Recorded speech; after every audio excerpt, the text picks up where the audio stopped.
was asked to talk a little bit about my career path and kind of when I was thinking back over uh, my school experience and job experience, kind of the main advice that I wanted to impart on everyone, and that's kind of the overarching theme in my presentation, is, find a career or a job that makes you happy. You don't have to have your life planned out entirely at your age. And as I go through, you'll see that like I had these plans and things change. And so, yeah, this is my career path, not according to plan. So high school, I was actually born and raised in Apple Valley, Minnesota. There's a lot of snow there. I think you guys are all in California, right? So maybe you have never seen this much snow, but this was every year for me. And growing up, I really always loved taking things apart and putting them back together again. I would always take my toys apart and, sometimes successfully or unsuccessfully put them back together again because I always wanted to know how things worked. I wanted to take them apart, find out how they work, and then maybe reassemble it in a different way to make it work a different way. And so, kind of from a young age, I've always really been interested in science and engineering. And but at the same time, I was also really interested in English. So I loved reading, I loved writing. And so, kind of growing up, I was caught between like, do I want to be a scientist or do I want to go to college and like become an English major and become a writer?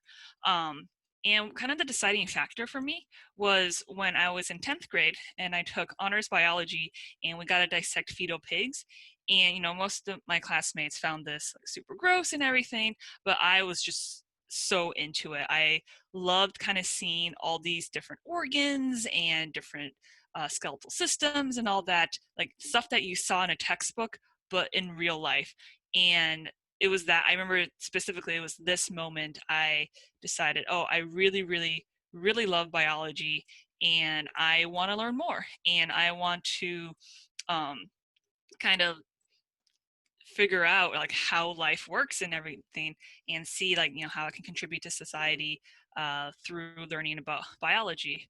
And I have my first advice that I'll give right now is do something because you'll enjoy it, not because it'll look good on your resume. Like even though like looking back, I was like doing a lot of reflection when I was putting these slides together on my high school years, my college years. Even though I was super interested in biology and science, I never did any extracurriculars that kind of allowed me to chase that passion. My school had a science Olympiad team and everything, and that is kind of one of my regrets looking back in high school is not joining the science Olympiad team. Mostly, and honestly, I didn't join because even though I love science, it didn't seem as quote unquote prestigious as say being on the debate team or being in band, which is what I ended up doing, which were all really, really great experiences, and I did learn a lot from them.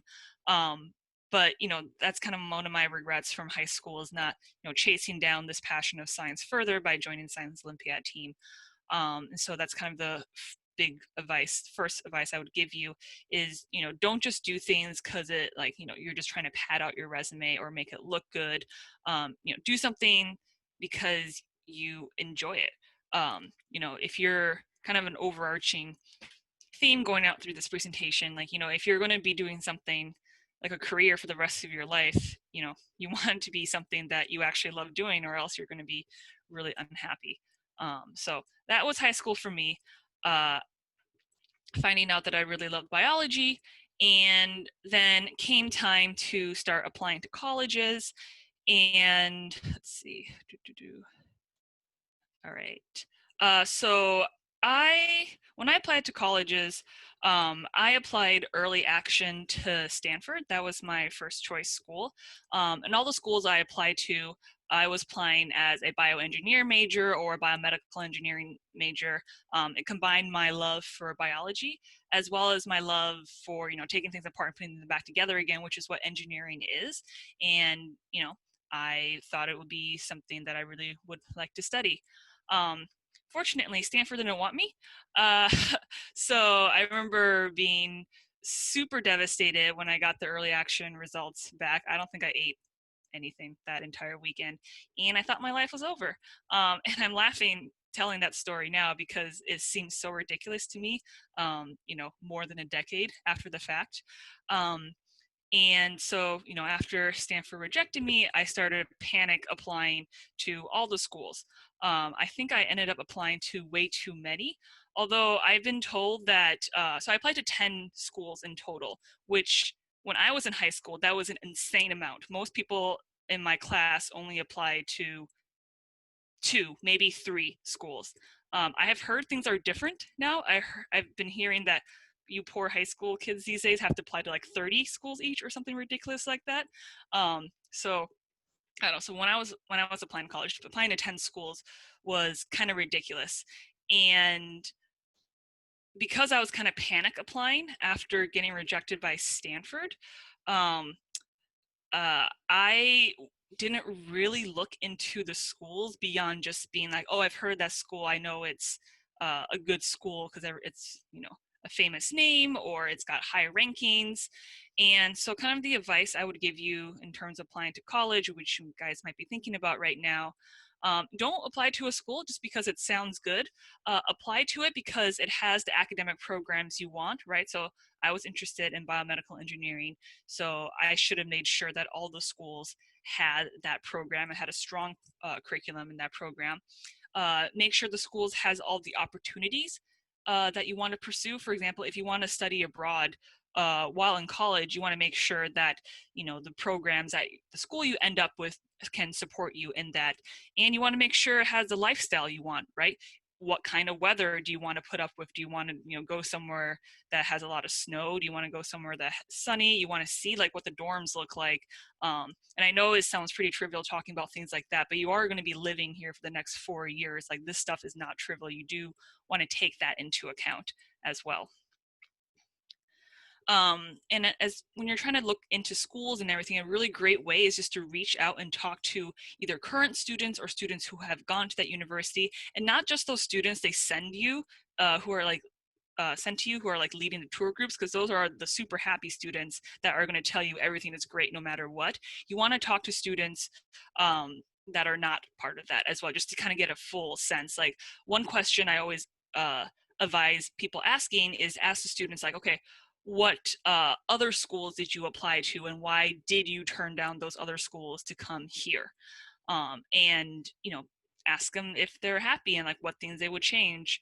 That's all like very valuable information to get. And another advice I would give is if money is a concern, consider going to a cheaper school or a school that offers you a lot of scholarships. Student debt is not worth it. I'm fortunate that my parents were willing to pay my entire tuition. Johns Hopkins University is not cheap at all, and they don't do financial aid very well. So I was lucky that my parents offered to pay for my entire tuition, probably $250,000, which is a lot to take on in debt. And I'm fortunate that I don't have to take that on in debt. But I have a lot of friends who I went to grad school with who went to state schools and went to it for free. And honestly, especially if you plan on going to grad school or med school, no one cares where you went for undergrad. They only look at what your last school that you went to is. So even though I went to Johns Hopkins University, that's kind of forgotten now. Everyone just kind of associates me with MIT, for example. So don't discount state schools. And I think, do I have one more? Yeah. Uh, and kind of going with that, like, relax. I was super uptight when I was applying to college and everything, but it really, really does not matter where you go to school. It matters more what you do at that school, right? Obviously, some schools can offer you certain opportunities and whatnot, but it's so much more important, you going to that school, seeing what opportunities are available for you and taking advantage of them and doing, what you can at that school. So if that's at a state school where you have a full ride, that works. If you go to an Ivy League, that works too. Just find what works best for you and kind of make sure you take advantage of all your opportunities no matter where you go. But yeah, if I could give one piece of advice to my high school self, it would be seriously relax. So that's college. I know I'm kind of going through this kind of fast. I don't know if we want to kind of go over the slides first and then people can ask me questions afterwards. Again, people can kind of interrupt me at any point. Um, So it came down to, for me, I was deciding between Johns Hopkins University and Columbia University. I was accepted into both of their bioengineering slash biomedical engineering programs. And, you know, kind of in the back of my mind, I was like, well, okay, Columbia is an Ivy League and it sounds more prestigious. Maybe I'll go there instead. Um, and so kind of the things I was asking myself is like, what does their program look like? And, even though Columbia is technically a higher ranked school or whatnot, Johns Hopkins University's biomedical engineering program was actually #1 in the country. And that was something I considered, right? Like if I wanted to study bioengineering, I might as well study it at a place where they have the #1 program. Do they have student groups or organizations for things I'm interested in? So one thing I wanted to, make sure that I did in college was kind of get in touch with my heritage and my culture more, and I wanted to make sure that they had like Asian American student groups on campus, because that was something really important to me. I grew up in Minnesota where I didn't really have a lot of other Asian people around me, and I knew that was going to change when I went to college. So I wanted to make sure that I could kind of get in touch with my roots and heritage, and so that was one thing I looked at to make sure they had those kind of organizations. Um, what the dorm the living situation was like. Both these universities are in big cities, Baltimore versus New York City, and I wanted to make sure I felt safe. Because both of those cities, if you're not careful, I've had plenty of friends throughout college get mugged. I've been robbed in college. Um, I wanted to make sure that at least for like dorm situation, they were, trying to take care of their students as much as possible. Um, and but what really made my decision was visiting the campuses. And you might have heard this from other people before, but there's kind of this X factor where when you step onto campus, this is my home, this is where I belong. And it's not something you can really put your finger on. And I got that when I stepped onto Johns Hopkins, and I did not get that when I visited Columbia. And so that was what made my decision, is just this gut feeling that like, this is where I belong and this is where I'm going to spend the next 4 years of college. So I made my decision, went to Johns Hopkins University. Um, And throughout college, the advice I would give looking back is, one, try lots of new things, find out what you like and find out what you don't like. So going into college, I actually thought that my career path was I was going to go to med school afterwards and become a doctor. And that actually factored into me choosing Johns Hopkins actually. And so when I was in college, I was like, okay, I really love learning about biology. This stuff is really interesting. The stuff you learn when you want to be a doctor is all very interesting to me, but do I actually want to be a doctor? And so one of my summers between college, I actually did an internship program at a hospital back home where we worked in the ER. And after that summer, I found out that there was no way I wanted to be a doctor. It's different for every people. For me, it was not for me at all. And I'm really, really glad I did that internship. I think at the time I was like, oh, that was such a waste of time. I spent this entire summer doing something that I didn't like. But looking back, that was super valuable of an experience to have, right? Because if I didn't have that experience, I was going to go back to school in the fall, start studying for my MCATs, and go to med school. And then by that time, it might, after I applied to med school and got in, it might be too late that I find out that, I don't want to be a doctor. So, trying different things, finding out what you like, what you don't like, is equally as valuable, because, you want to make sure what you want to do for the rest of your life is something you actually want to do. And it's one thing learning about it in the classroom, it's another thing experiencing it for real. So being able to do internships or research in a lab and that kind of thing, experience what it's actually going to be like before deciding this is what I want to do for the rest of my life. um, a lot of people, when they go to college, they experience what's called imposter syndrome. It's real, everyone experiences it. And what it is basically, you go to college and then suddenly you feel like an imposter. Suddenly you feel like everyone around you is so much smarter and brighter than you are. And you start thinking, oh no, the college made a mistake. Like they accidentally let me in. I don't belong here. Everyone is so much better than me. everyone feels this way, even those other kids you think that are much brighter and smarter than you. And it especially happens at kind of the more competitive universities like Johns Hopkins. Like everyone at Hopkins experienced this. So just as a forewarning, if you, especially in your first year of college, if you feel this, it's okay. Everyone is feeling like that. And to help me get through college, it was really important for me to build up a really strong support group for studying and for fun. That's a picture of me graduating with my 2 college roommates. We helped each other through all the classes and the stuff outside of class too, as well. You know, I would not have gotten through my 4 years of college without my study group, without my group of friends.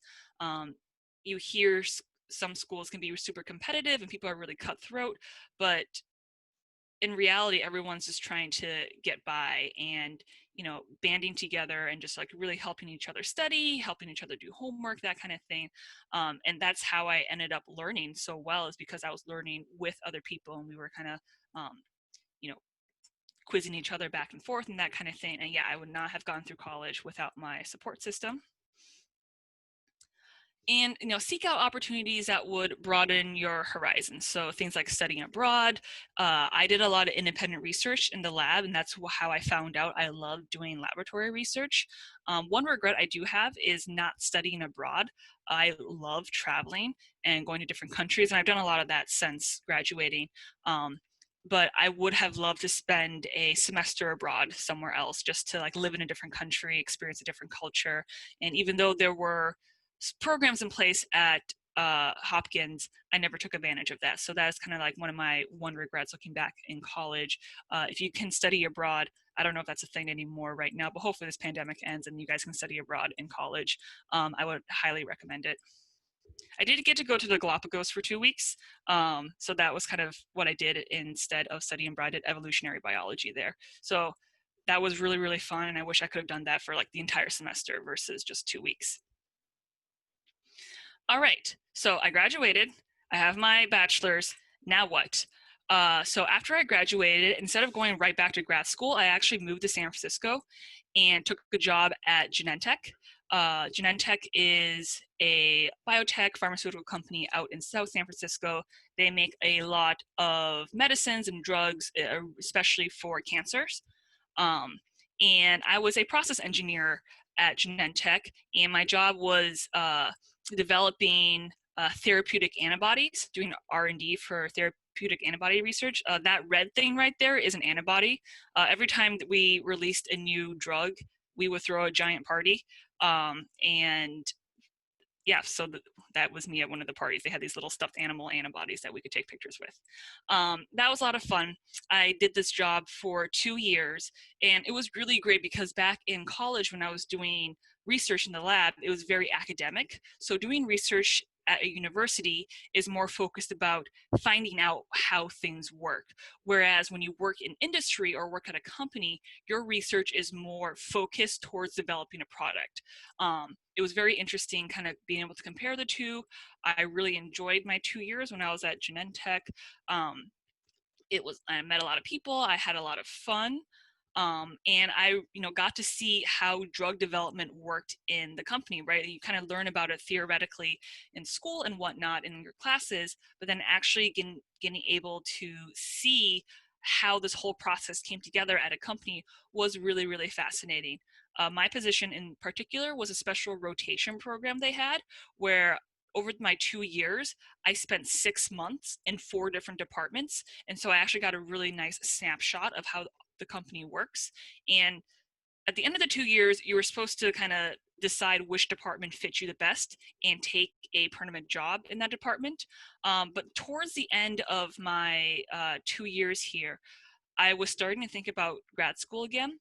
So when I first graduated from college, I thought, there's no way I'm done with school. I'm so burnt out. I'm never going back to school again. I'm just going to go start making money at a job. But towards the end of the 2 years, I started thinking, I love this job, but a lot of, if I want to be promoted, I kind of need to have a PhD. And plus, I also missed basic R&D research. I did miss researching for the sake of researching and learning more. And all that combined together, I decided, okay, I'm going to apply to grad school. I wasn't entirely dead set on going, actually. So when it came time to apply to grad school, I only applied to 3 schools. My thought was, I'm going to apply to these 3 schools, and if I get into any of them, then great, that's a sign from the universe, I'll go to grad school. But if I don't get in, oh no, I guess I'll just keep making lots of money at Genentech. So I only applied to MIT, Stanford, and Berkeley for grad school. I was fortunate to get into all 3. And this time I got to turn Stanford down instead of them turning me down. And again, it was kind of visiting the campuses and stepping foot on MIT where I realized, oh, I really, like, this is the program for me. And that's what really got me back to going to grad school. Like, I thought I wanted to stay in California, actually. Like, I thought, like, if I'm going to I got into all 3, I was like, okay, I guess I'll go to either Stanford or Berkeley. But then when I flew across the country to visit MIT, I just loved the program so much that I knew that I was going to have to leave my life behind in California, move all across the country to Boston, which is what I did. So back to school, I studied biological engineering at MIT. That is MIT's mascot, Tim the Beaver, because Tim is MIT spelled backwards. And that is my first year roommate. So kind of the original plan I had going to grad school was, okay, I'm going to go to MIT. I'm going to focus on antibody engineering because that's what people do back at Genentech. I'm going to get my Ph.D. I'm going to go back to Genentech, and I'm going to get promoted. This kind of went out the door because halfway through my Ph.D., it kind of had, like, I guess, a quarter life crisis where I suddenly realized that the only reason I was doing antibody engineering was because that's all I've ever done. I started doing it in undergrad because that was the opportunity available to me, and I just kind of been coasting on momentum. And even though I found it really interesting, I really loved it, I never really got to kind of explore and see what else is out there in terms of scientific research. And so I made an abrupt decision halfway through my PhD to quit my current project and start completely over, essentially. And so the new plan, I was like, okay, so I want to find a project that I'm really, really passionate about. And I actually sat down and made a list of things that really excite me or I'm really passionate about. And one of those things was STEM outreach and education. I did a lot of this in college. I've always enjoyed mentoring high school students, tutoring students, that kind of thing, getting, girls and underrepresented minorities excited about STEM. And so I was like, okay, I know I really love this. And then there was a professor in my department that I saw that his lab was doing a lot of research in biotechnology that could be used for education. I'll talk a little bit about that in a bit, but their lab was doing a lot of work with kind of low cost, easy to use diagnostics. And I was like, okay, that's great. But if it's low cost and easy to use, maybe we can use it for education as well. So I completely switched my career focus. I quit the current lab I was in, joined this lab, and basically started my PhD over again. And that was a really, really scary thing for me to do because I was 2.5 years into my PhD, and PhDs take like 5 to 6 years. And I was like, okay, if I'm quitting my PhD or if I'm quitting this project halfway through my PhD, I might have just, added, an additional 2.5 years to my PhD. I was lucky that I had a project, I hit the ground running. I managed to still graduate in 5 years. But, looking back, I would have been okay taking like 7 years to graduate if I was working on a project I really love versus taking 4 or 5 years to graduate working on something that I hated. So that was the new plan, and that's what I ended up doing. And the project I was working on, again, like combined my interests. I really love STEM outreach and education, but I also loved biology. And specifically, I really found synthetic biology super interesting. And that is basically people trying to make molecular and genetic machines using things like DNA and proteins. And again, that kind of goes back to, my childhood self loving taking things apart and putting them back together again. That's pretty much synthetic biology is, except you're using DNA and proteins. You're taking those things apart and putting them back together again. And so my project ended up, I developed this platform called BioBits, which is basically accessible hands-on biology reactions for educational uses. I'm not going to get too much into the science because I don't want to overwhelm anyone. But basically, a lot of molecular biology experiments that high school students do, maybe you guys have done this before, a lot of those experiments involve having to grow live bacteria cells in classrooms. And, if students are able to do that, it's really, really great experience. But growing live bacterial cells in classrooms can be really expensive because you need expensive machines, you need a lot of time, you need a teacher who knows what they're doing. So a lot of schools that don't have those resources, the poorer schools, their students miss out. And so what I developed was this platform where you take these bacteria cells that you would normally use, you bust them open and scoop out the things inside. And if you do that, these things can still do a lot of the different biology and different molecular reactions, but now you don't have to keep your cells alive. And now with these are cell-free reactions, now any school can do these without needing to have things like shakers and incubators or other expensive machinery like that. So that's a really quick snapshot, and I can talk more about this if people are interested in. But basically, you can use the system for students to make their own fluorescent proteins, as shown here, and basically, learn how DNA goes to RNA goes to proteins, learn what proteins are, using fluorescent proteins as an example because it's bright and it gets kids excited about science. And then once I graduated, I brought that work over to miniPCR Bio. miniPCR Bio is a small biotech company based out in Boston where they make accessible hands-on biology tools for classrooms. So it's kind of perfect. They were looking for a system just like mine. So when they saw my work, they brought me on to work on BioBits here. So it's been really great. A lot of people, when they do their PhD or grad school, once they graduate their PhD, their project's done, they never do it again. So it was really an awesome opportunity for me to kind of extend my project and actually make it into a real thing. Most of the things that you work on in grad school, they just end up being prototypes on a lab bench. But in my case, I was able to actually turn this prototype into an actual product and see students actually use it in their classrooms and see their faces light up and get them excited about science. So that's been really fun to see. That's where I'm at now. And yeah, that is my career path so far. And I say so far because, you never know what's going to happen down in the next 5-10 years. I might have another quarter life crisis at some point. But for now, I'm very happy. I really enjoy working on what I do.